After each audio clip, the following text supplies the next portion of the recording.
노아 일족을 제외하고 전 세계 모든 인류 또 땅 위의 모든 짐승들이 전멸당하는 홍수의 대재앙이 끝났습니다. 그러자 하나님께서 노아와 그의 아들들을 복되게 하시고 자식을 많이 낳고 번성해서 땅을 다시 가득 채우라 이렇게 명령하셨다고 창세기 9장 1절이 쓰고 있습니다.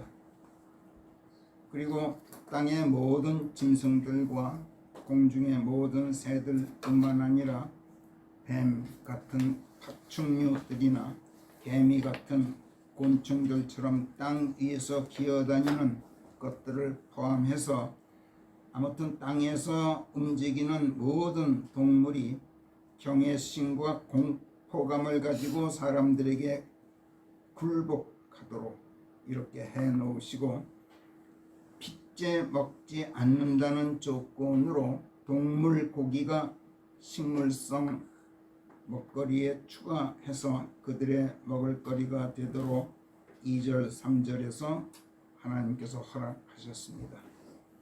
그리고 동물 고기를 먹더라도 핏째 먹어서는 안 되는 이유는 피가 곧 그것의 생명이기 때문에 고기를 핏째 먹으면 생명째 먹는 죄가 되기 때문에 안 되는 것이라고 4절에서 그 이유를 밝히셨습니다. 하나님께서 창세기 1장에서 최초의 사람을 남자와 여자로 창조하셨을 때도 그들을 복되게 하시고 자식을 많이 낳고 번성해서 땅을 다시 가득 채우라 이렇게 명령하셨죠. 그리고 바다의 물고기며 공중의 새며 땅 위에서 움직이는 각종 생물을 다스리는 주권이 인간에게 있게 하셔서 동물들이 인간에게 복종하도록 하셨어요.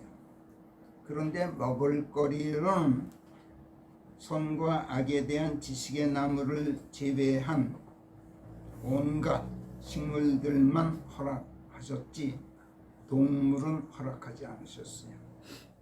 노아 때에 와서 하나님께서 식물에 추가해서 동물까지 먹을 거리로 허락하신 이유, 그건 성경이 밝히고 있지는 않습니다만 1장에서 식물을 먹을 거리로 허락하셨을 때도 선과 악에 대한 지식의 나무에서 나는 것만은 먹지 말라 이렇게 엄명하셨음에도 불구하고 사람이 하나님의 이 명령을 어기고 죄를 지었던 것으로 미루어 볼 때 노아 때에 와서도 사람들이 동물을 잡아먹게 될 것을 아마 미리 내다보시고 설령 그렇더라도 그것이 죄가 되지 않게 하시려고 분명히 죄인데 죄가 되지 않게 하시려고 하나님께서 먼저 배려하시고 양보하시는 그 너그러운 도량을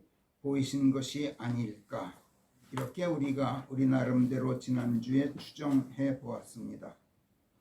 선과 악에 대한 지식의 나무에서 나는 것을 먹는 날에는 반드시 죽을 것이기 때문에 열매건 잎이건 뿌리건 간에 그 나무에서 나는 것은 무조건 절대로 먹지 말라고 명령하셨는데도 인간은 그것이 먹음직하고 눈에 즐겁다는 것 외에도 사람을 지혜롭게 할 것 같다는 이유로 그것을 먹더라도 반드시 죽는 것은 아닐 것이라고 넌지시 꼬드기는 사탄의 유혹에 힘을 얻었죠.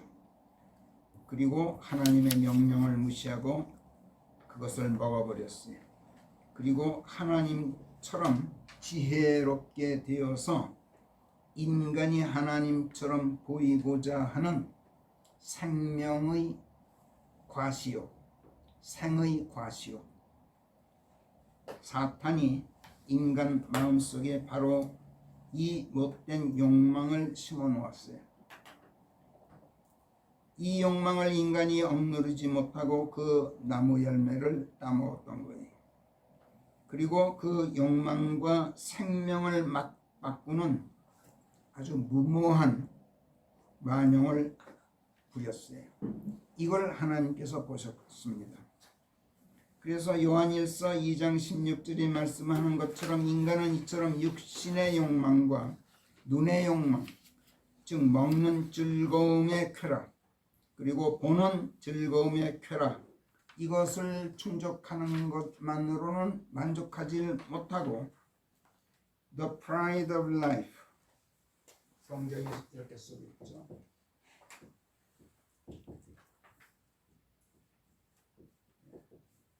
생의 과시욕이에요. 과시욕. 생의 자랑만이 아니라 내가 이렇게 살고 있어, 나는 이만큼 잘났어, 이걸 과시하고 싶은 욕망, 그걸 The pride of life라고 그래요. 내가 이만큼 잘났고 이만큼 잘 살고 있다고 으스대고 뽐내는 그 재미, 그 쾌락을 또 누리고 싶은 욕망을 사탄이 인간의 본성 안에 심어놨던 거예요. 사람이 이 욕망을 억누르지 못해서 죽음을 무릅쓰고 스스로 욕망의 노예가 되는 그런 어리석음을 하나님께서 보셨던 거예요.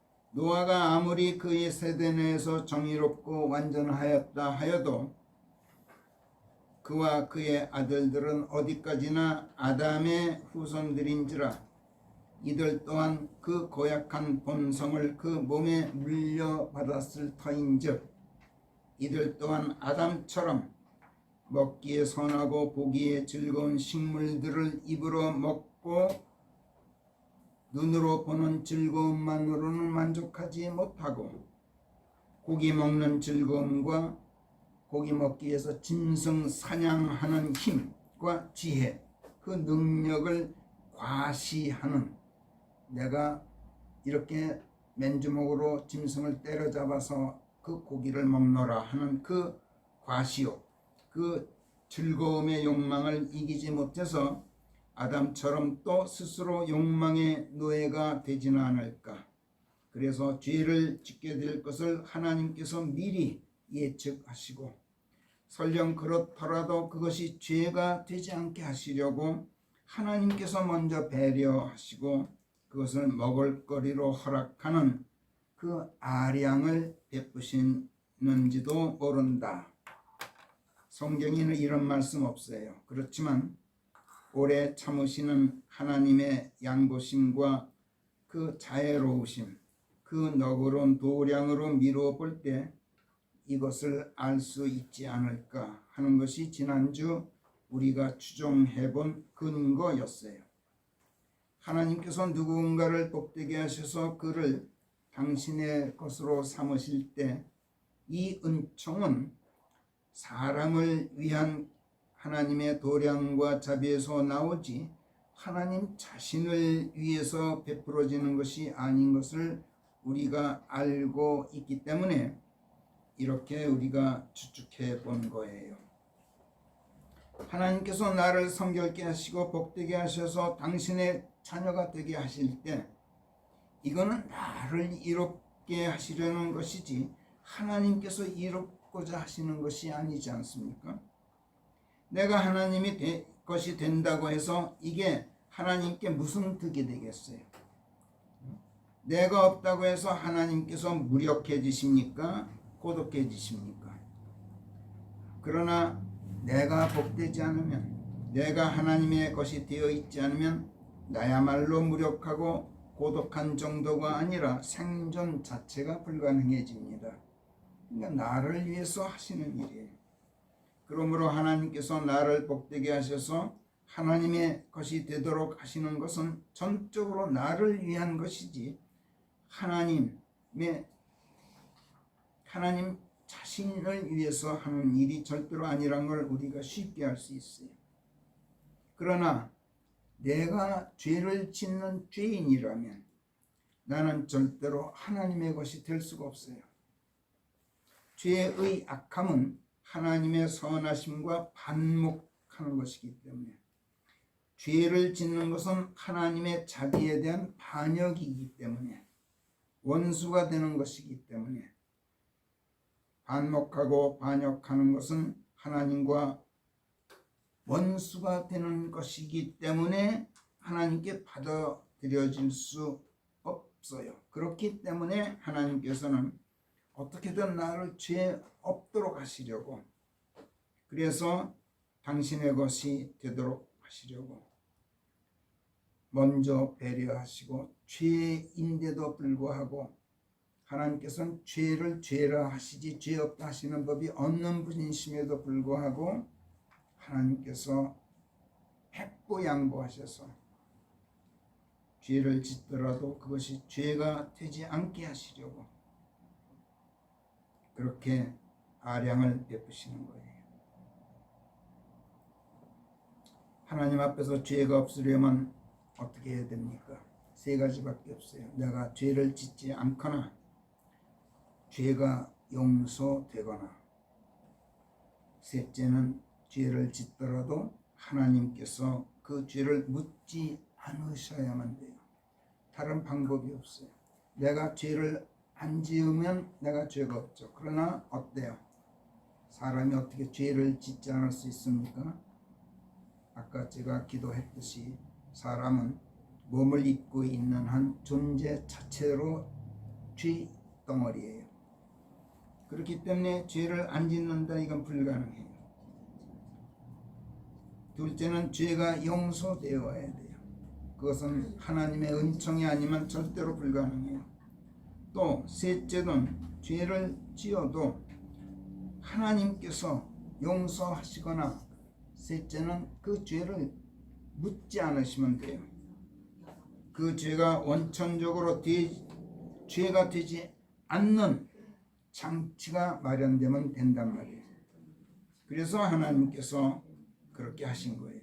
그러나 인간은 영이 아니라 육신을 입고 있는 존재이기 때문에 하나님의 앞에서 죄 있는 존재고 육신을 입고 있는 한 육신의 정욕, 눈의 정욕, 또 생의 과시욕을 억누를 수가 없기 때문에 죄 짓지 않고는 살 수가 없는 존재예요.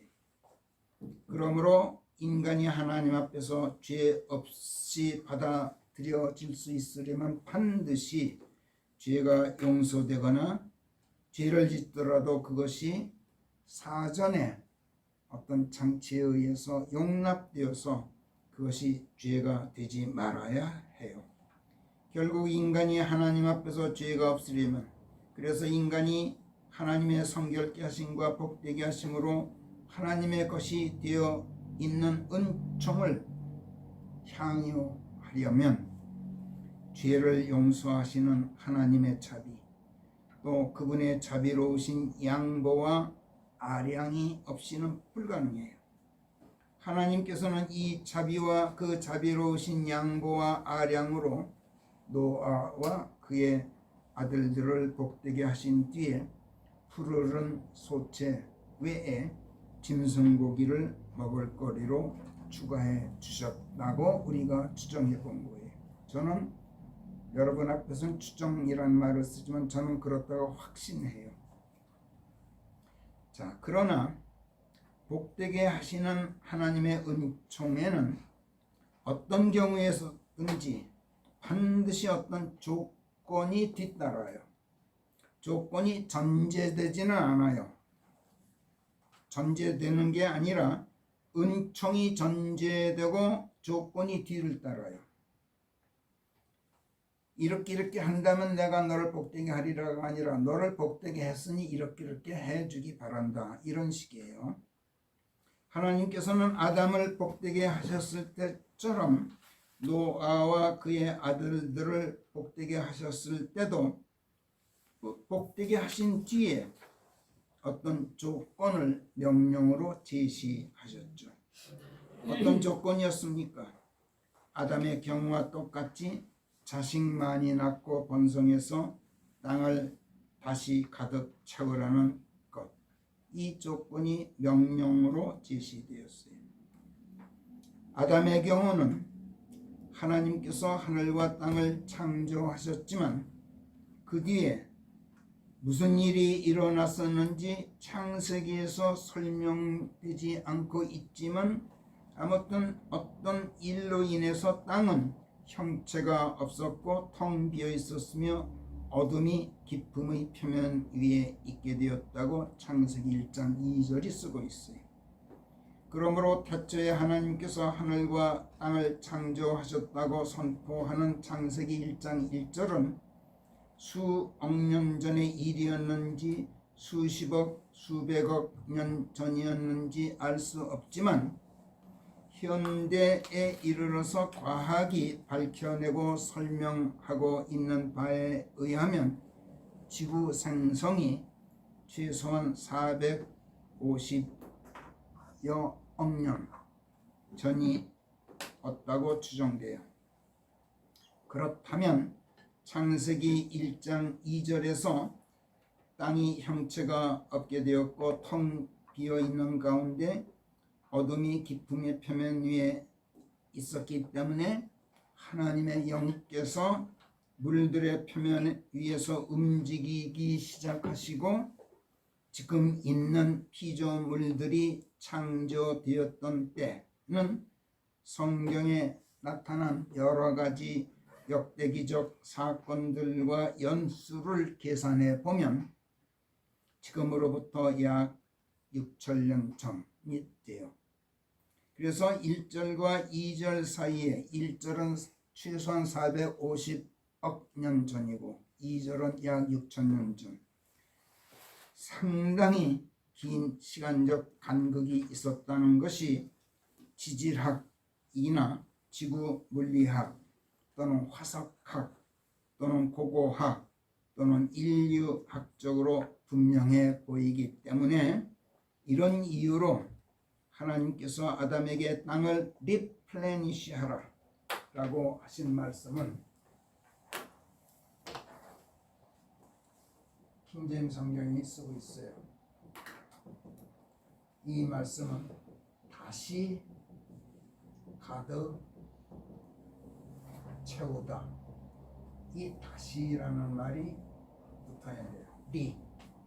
R-E. 영한 사전을 보면 리플레니시가 그냥 가득 채우라도 있고 다시 가득 채우다도 있어요. 후자로 채택해야 되는데 우리말 여권들은 지금까지 그냥 가득 채우라로만 채택했어요. 그런데 이 단어가 두 번밖에 안 나와요. 여기서 나오고 그 다음에 노아에게도 똑같이 리플레니시하라. 노아의 경우는 반드시 리가 들어가야 되겠죠. 다시 가득 채우라. 그렇잖아요. 홍수로 다 멸절됐으니까. 그런데 거기서도 어떤 거는 다시 채우라로 하고 어떤 것은 그냥 채우라로 해버렸어요. 그러나 우리는 둘 다 리플레니시를 다시 가득 채우라 이렇게 돼 있어요. 이 단어가 셰익스피어의 작품 중에서도 내가 기억하기 전에는 오셀로라는 그 희극에서 나오는 것 같은데 그 사전에 내가 가지고 있는 사전에 보면은 킹제임스 KJV는 이것을 refill 하라, 다시 가득 채우라 라는 뜻으로 사용했다 이렇게 분명히 정의하고 있어요. 우리나라 영한사전은 일본 사람들이 만든 사전을 뺏긴 것이기 때문에 정확성이 없어요. 자, 그러니까 사람이 개인적으로나 또는 인종적으로나 또는 민족적으로 하나님께서 복되게 하신 노아의 후손들인 이상 누구나 자식 많이 낳고 다산해서 번성하여야 하는 의무가 있어요.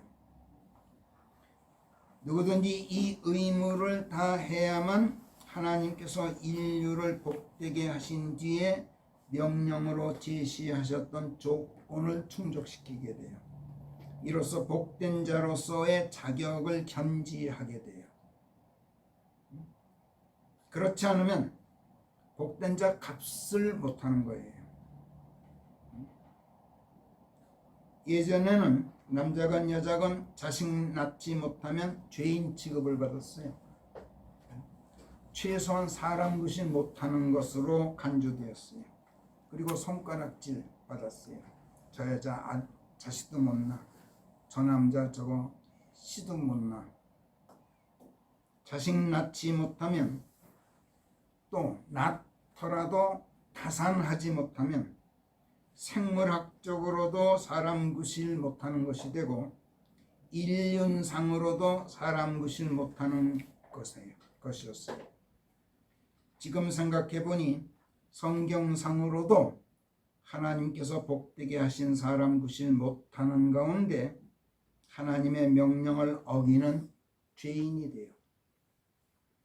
이런 점에서 자식 낳기 싫어하는 사람 많고 인구 감소가 세계적인 추세인 현금의 이 시대 모든 사람들은 하나님의 명령을 또 무시하고 거역하고 복되게 하신 은혜에 반역하는 것이어서 지금이라도 각성하지 않으면 생각 고쳐 먹지 않으면 무슨 좋지 않은 일을 당해도 호되게 당할 것만 같은 그런 불길한 예감을 감출 수가 없어요. 여러분은 어떤지 모르지만 저는 그런 예감이 자꾸 들어요. 무슨 인구 증가 때문에 뭐 곡식이 모자라니 이런 걱정할 필요가 없어요. 아직도 지구상에는 빈터가 너무나 많아요. 사람들이 전부 도시에만 지금 집중해 있지. 지금 75억 명이라 그러는데 100억 명이 넘어도 아직 빈터가 많아요. 괜한 걱정하는 거예요.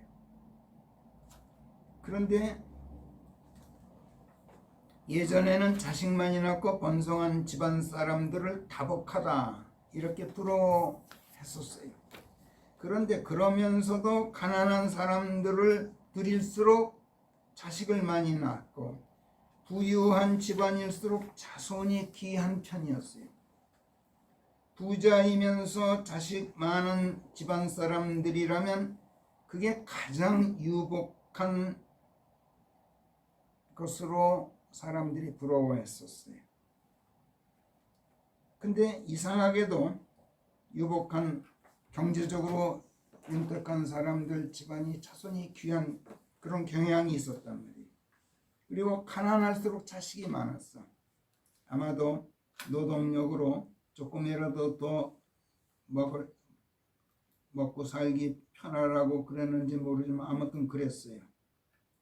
저는 9살 때 충청남도 보령군에 그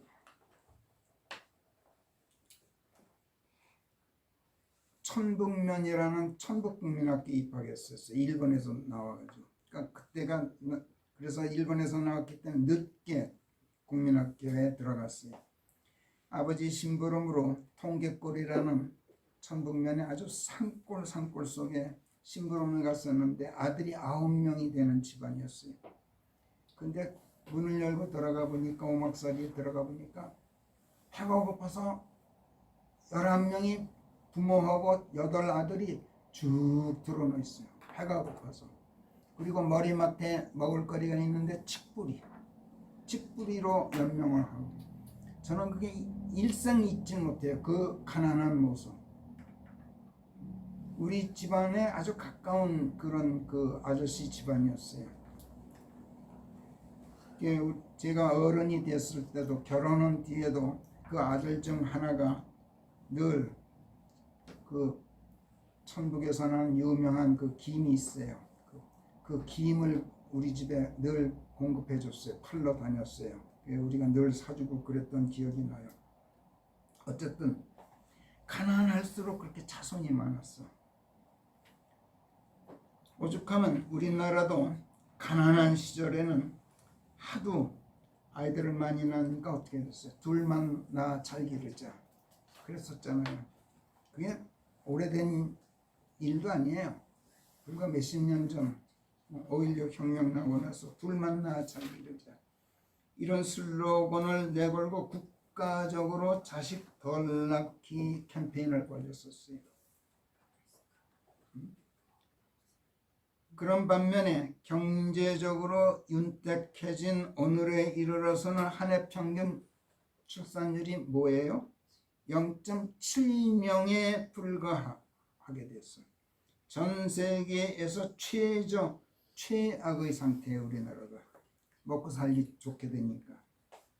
이런 인구 감소 현상이 국가 소멸을 걱정해야 할 만큼 지금 비상시국이에요.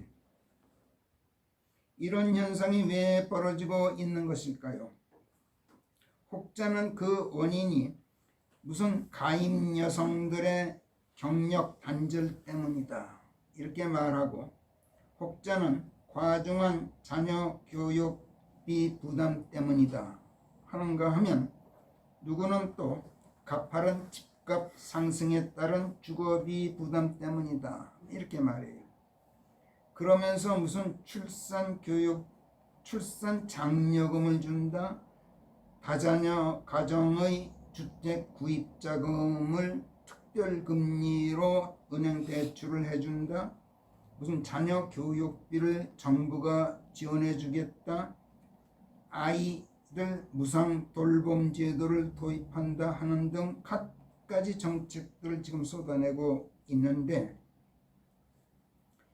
이 사람들 잘못 짚고 있어요. 제 생각에는 자식 낳는 것 자체를 싫어하고 심지어 결혼하는 것 자체를 기피하는 현상, 그런 가운데 다산하여 번성하라는 하나님의 명령에 반하는 병든 사회 현상, 이것을 정책당국이 잊지 못하고 있어요. 정책당국만이 아니에요. 모든 사람들이 이걸 모르고 있어요. 반성할 줄을 몰라요.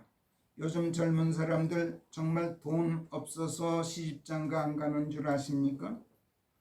그럼 돈 주면 결혼하고 자식 많이 낳을까요? 그럴지도 모르죠. 그렇지만 제 생각에는 돈 받고 결혼한 뒤 몇 년 지나 이혼할 것 같아요. 요즘 젊은이들. 자식 낳고 돈 받은 뒤 나 몰라라 하고 다 핏덩어리 내다 버리지 말란 법 없게 된 세상이에요. 지금 세태가 그렇지 않습니까? 또 주택 구입비 지원받고 그 집 팔아먹으면 어쩔 셈이에요. 도로 물어내라 할 거예요. 요즘 세상 충분히 그럴 만한 세태가 아닙니까? 받은 돈 도로 물어내라 할 수도 없지 않습니까? 잘못 짚어도 이 사람들 단단히 잘못 짚었어요. 배부르고 살쪄 비계로 뒤덮이자 섹스와 쾌락에 들떠서 투정 부리고 밥상 걷어 찬채 놀기에 재미 들려서 갖가지 연예, 오락, 또 아이돌의 신들, 허영의 신, 쾌락의 신, 타락의 신들을 섬기느라고 그러는 줄을 하나님께서는 알고 계세요. 이런 현상이 일어날 주진 벌써 3500여 년 전에 하나님께서 이스라엘 백성에게서 발견하셨어요. 그리고 신명기 32장 13, 14, 15절에서 모세로 하여금 다음과 같이 탄탄하면서 고발토록 하셨어요. 신명기 32장 13절부터 우리 같이 읽어봐요. 시작. 그분께서 밭의 소산을 먹을 수 있게 하셨고 암벽에서 나는 꿀을 빨아먹게 하셨으며 사다리같이 단단한 돌밭에서 나는 기름을 빨아먹게 하셨고. 잠깐만요. 암벽에서 나는 꿀 빨아먹는다. 이 말 제가 전에 다 설명드렸어요. 암벽에 석청을 말해요. 벌집이 높은 바위 암벽에 있어요. 그러니까 석청이라고 굉장히 꿀 중에서도 가장 비싼 꿀이죠. 그걸 먹게 하셨고, 차돌같이 단단한 돌밭에서 난 기름은 올리브 나무가 돌밭에서 자라요. 팔레스타인과. 그래서 올리브 기름을 말해요. 14절 시작. 어린 양들과 바산종 수ď들과 염소들의 염소들의 젖과 젖과 함께 함께 암소의 버터를 최고급 최고급 밀빵에 밀빵에 곁들여 곁들여 먹을 수 있게 하셨으며 내가 또 포도의 순수한 피를 마시기까지 하였느니라. 그러나 여수분이 살찌자 포도 찬나니 내가 살찌고 내가 뚱뚱해졌으며 내가 비계로 뒤덮였느니라. 그러자 내가 너를 지으신 하나님을 저버렸고 네 구원의 바위를 가볍게 여겼느니라. 하나님께서 모세로 하여금 이렇게 고발토록 하셨습니다. 현대인들은 하나님 알기를 가볍게 아는 정도가 아니라 우습게 알고 우습게 아는 정도를 뛰어넘어서 깔보는 것도 모자라서 아예 존재하지 않는 것으로 깔아뭉개요. 하나님이 어딨어 그런다. 3500여 년 전 이스라엘 민족이 투영하고 있던 이런 현대인들을 하나님께서 모세의 눈으로 보셨어요. 그리고 모세의 입으로 32장 신명기 32장 18절에서 너를 낳으신 바위를 네가 기억하고 있지를 않나니 너를 만드신 하나님을 네가 잊고 말았느니라 이렇게 지탄하도록 하시고 19절 20절에서 주께서 그것을 보시자 그분께서 그들을 혐오하셨나니 당신의 아들들과 당신의 딸들의 도발 때문이었느니라. 그래서 그분께서 말씀하셨나니 내가 그들에게서 내 얼굴을 감추리라. 저들의 종말이 어떠할지 내가 보리라. 이는 저들이 꽤나 말 안 듣는 세대요 속에 믿음이라고는 하나도 없는 자식들임이라. 이렇게 경고토록 하셨어요. 사람들이 하나님을 알고 그분의 복되게 하심과 그에 뒤따라 제시된 은총 넘치는 조건 제시에 조금만 귀를 기울이고 마음을 쓴다면 1년 평균 출산율 0.7명까지 떨어지는 비극은 일어나지 않았을 거예요. 그러나 이것을 환기시키면서 경각심을 불러일으키는 사람 지금 대한민국에 하나도 없어요. 이것을 가르치는 교회조차 한 군데가 없어요. 정말이지 이러다가 하나님께서 이 백성에게서 얼굴을 감추시고 그 종말이 어떠할지 보려고 하신다면 어떻게 할까? 걱정하는 사람 하나 없는 것이 오늘 이 나라 대한민국 백성이에요. 북한은 그 경제 규모나 1인간 연간 수입이 이 남한의 100분의 1도 안 돼요. 그런데 연간 평균 출산율은 2.4명이라 그래요. 아무리 굶어 죽는 사람이 많아도 이러다가 몇 년 뒤면 남북한 인구 비례가 역전되지 말란 법 없게 돼 있어요. 만고에 씻지 못할 뼈아픈 죄를 지었던 아담도 하나님의 복되게 하심에 뒤이은 하나님의 명령 번성하여 땅을 가득 채우라 하시는 이 명령만은 이행했어요. 그러나 아담과는 하나님께서 너는 에덴 동산의 갖가지 나무에서 나는 것을 마음대로 먹어도 된다는 것 말고는 아무 언약도 맺지를 않으셨어요. 하나님께서 아마도 선과 악에 대한 지식의 나무에서 나는 것을 먹는 날에는 반드시 죽을 것이므로 그것만은 먹지 말라 하신 그 명령을 어기고 죄 짓게 될 것을 하나님께서 미리 내다보셨기 때문에 아예 언약 자체를 안 맺으셨는지도 몰라요. 그래서 그 이상의 약속은 하지 않으셨던 것으로 보여요. 그리고 예상했던 대로 그가 죄를 지은 뒤에도 그가 아내의 음성에 귀를 기울여서 그 남의 것을 먹었으므로 그 때문에 땅이 천벌을 받았은즉 그가 들의 푸송기를 먹고 살아야 하는데도 땅이 그에게 가심덩불과 엉겅퀴들이 생겨나게 해주어서 그가 생애의 모든 날들 동안 땀 흘려 일하는 고통 속에서 빵을 먹다가 결국에는 땅으로 흙으로 돌아가야 하리라 하는 것 말고는 아무 언질도 언약도 주지 않고 단지 그와 그의 아내 이브에게 가죽으로 긴 옷을 지어 입혀주기만 하셨어요. 하나님께서.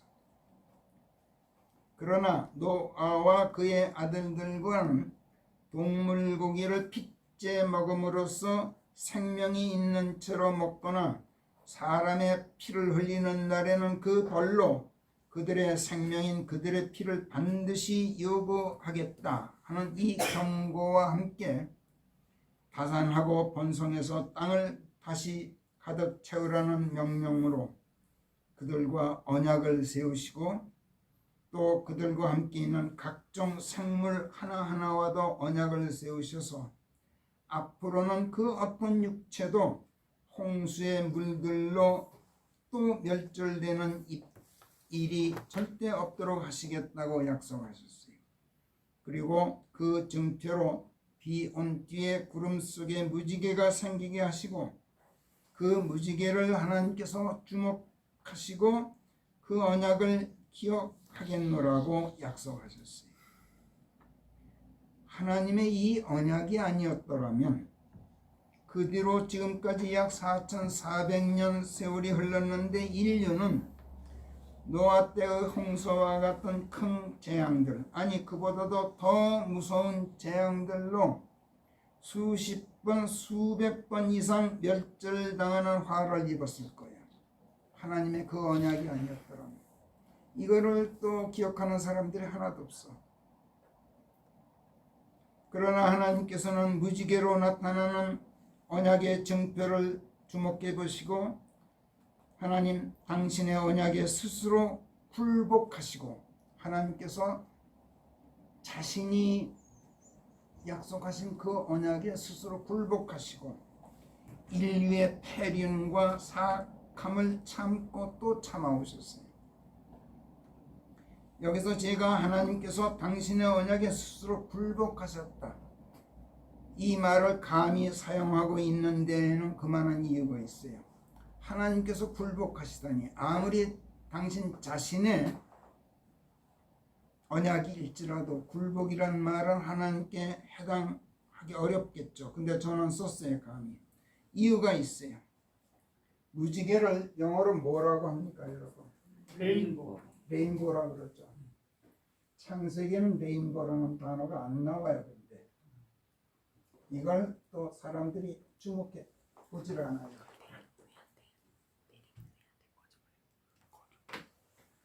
자, 무지개를 레인보우라고 하는 거는 웬만한 사람들이 다 알아요.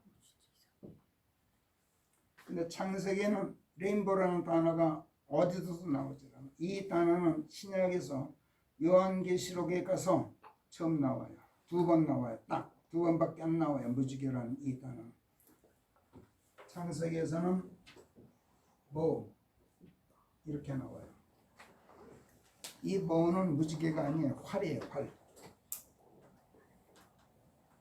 무지개가 활처럼 생겼죠.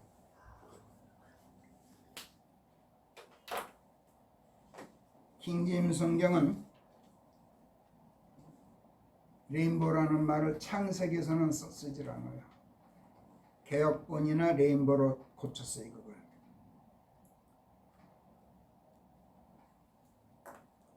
계시록, 요한계시록 4장을 한번 보겠어요. 이 일 뒤에 내가 보니 보라, 하늘에 한 문이 열려 있는 것이더라. 그리고 내가 들었던 처음 음성은 마치 나팔 소리 같았는데 내게 이야기하시는 것이었으니 말씀하시기를 이리 올라오라.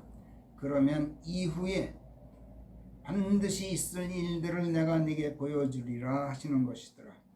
그리고 그 순간 내가 영 안에 있게 되었나니 보라, 하늘에 한 보좌가 놓여 있고 그 보좌에 한 분이 앉아 계시더라.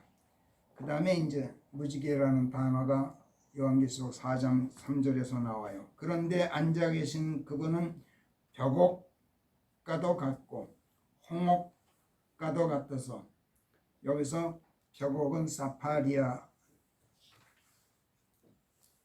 그 다음에 홍옥은 루비. 자세히 보아야 하였느니라. 거기에 또 무지개가 있어 그 보좌를 빙 두르고 있었는데 보기에는 취옥과 같더라. 에메랄드와 같더라. 이렇게 쓰고 있어요. 4장 3절에서. 또 10장 1절에서 그리고 또 다른 한 능한 천사가 구름을 입고 하늘에서 내려오는 것을 내가 보았나니 그의 머리 위에 무지개가 있었고 그의 얼굴은 마치 태양과도 같았으며 그의 두 발은 마치 불기둥들과 같더라. 이렇게 쓰고 있어요.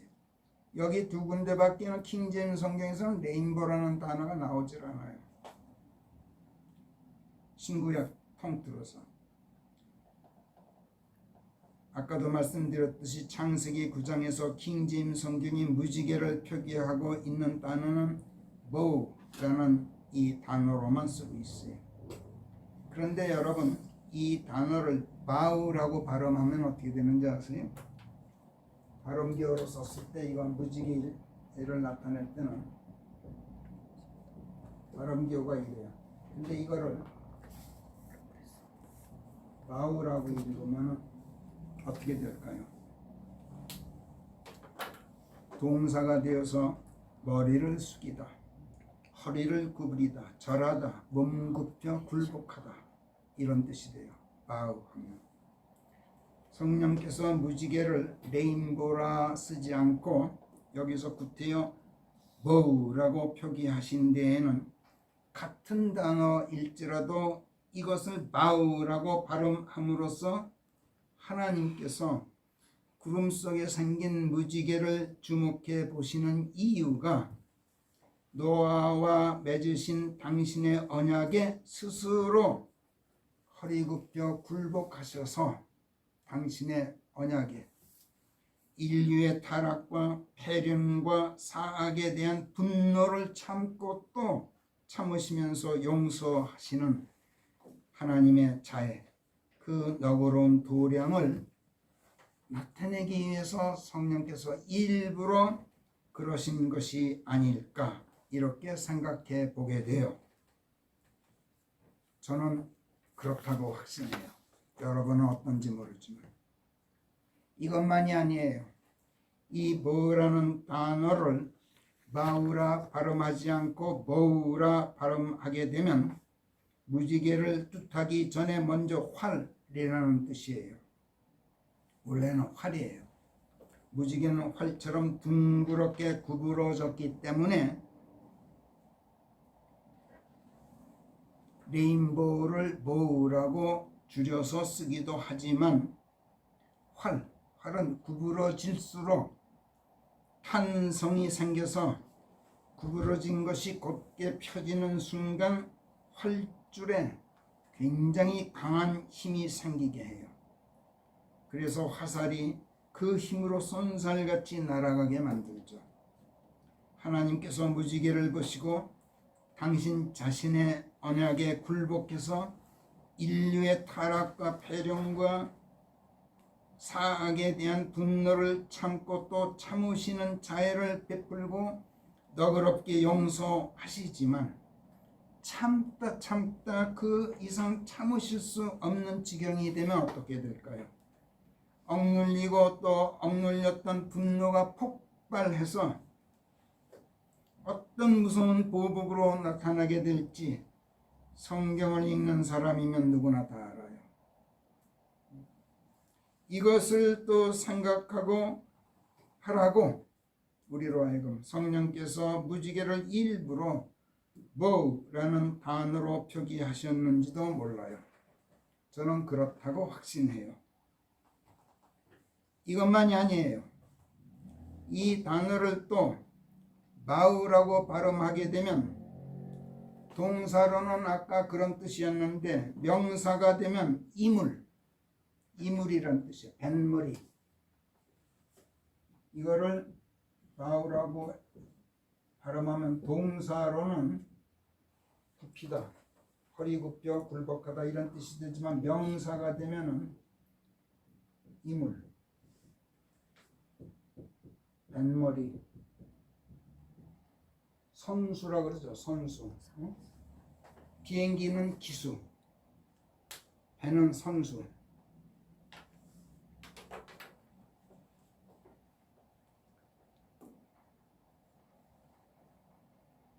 선수. 뱃머리는 파도를 가르고 기수는 바람을 가르면서 목적지를 향해서 힘차게 나아가죠. 그래서 선박은 그 어떤 선박도 그 이물이 어떻게 생겼어요? 칼날처럼 날카롭게 생겼어요. 비행기는 그 기수가 창끝처럼 뾰족하게 돼 있어요. 헤치고 나갈 수 있도록. 그러므로 인간이 하나님의 길에 역행하는 폐역 안에서 죄를 짓고 타락해서 아무리 하나님의 도량과 구원의 법도를 거슬러 막아서더라도 하나님의 그 길을 방해하더라도 그 파도를 가르고 바람을 갈라 인류 구원 계획의 목표를 향해서 꿋꿋이 전진해요.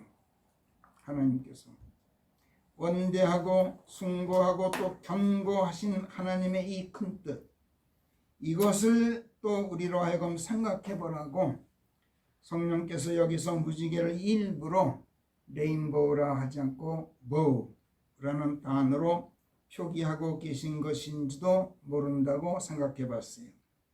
저는 이것을 믿어 의심치 않아요. 그러나 개혁본은 아까 말씀드린 것처럼 성경을 쓰신 성령의 이런 깊은 의도를 무도하게 짓밟고 무지개를 레인보우로 바꿔치기 해놨어요. 개혁본을 만든 자들이 영어를 몰라서 그렇겠어요? 우리가 개혁본을 두고 사탄의 역본이라고 부르는 이유가 이거죠.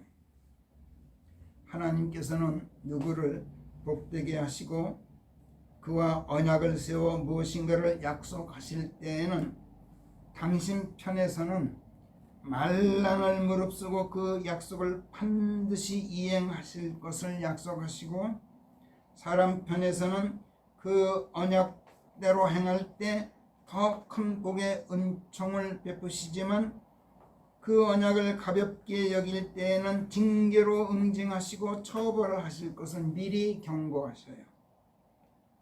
하나님의 이런 경고는 으름장이 아니라 또 다른 형태의 자비이고 또 다른 형태의 아량이에요. 너그러우신 도량이에요. 보우라는 단어를 명사로 마우라고 발음하면 이물 뱃머리가 되는데 또 한 가지 뜻이 있어요. 제가 가지고 있는 사전에는 맨만 나와요. 경고라는 뜻이 있어요. 이렇게 발음.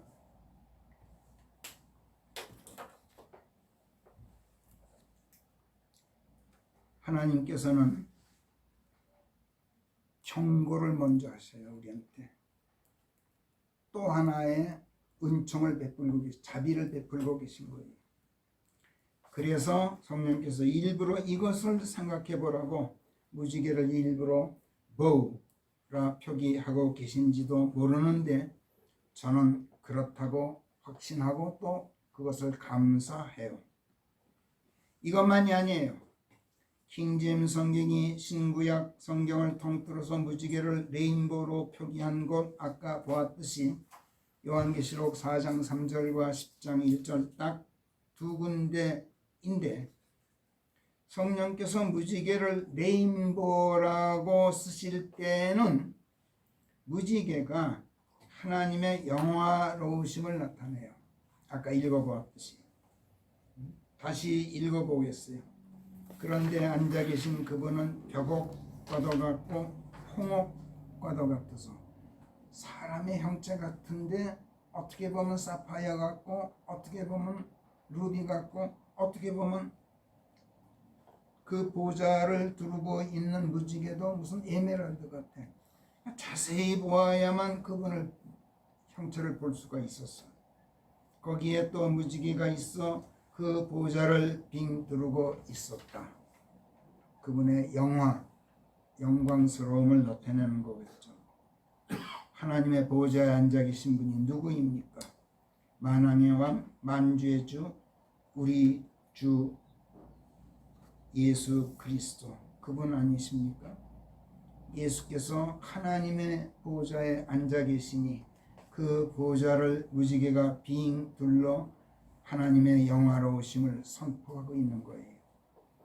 또 10장 1절, 그리고 또 다른 한 능한 천사가 구름을 입고 하늘에서 내려오는 것을 내가 또 보았나니 그의 머리 위에 무지개가 있었고 그의 얼굴은 마치 태양과도 같았으며 그의 두 발은 마치 불기둥들과 같다. 천사라고 썼지만 이분이 누구겠어요? 재림 예수죠.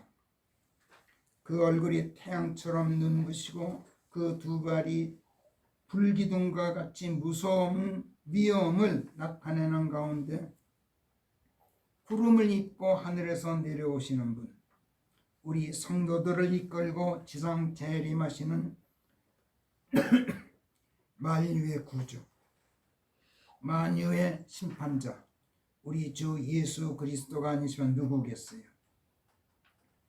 그 영광의 주님 머리 위에 무지개가 해무리처럼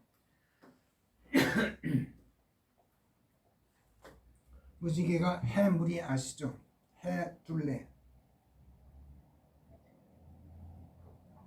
가톨릭의 소위 성화를 보면 예수님이나 이런 마리아, 성모 마리아 얼굴 뒤에 후광이 있죠. 이렇게 그 해물이에요.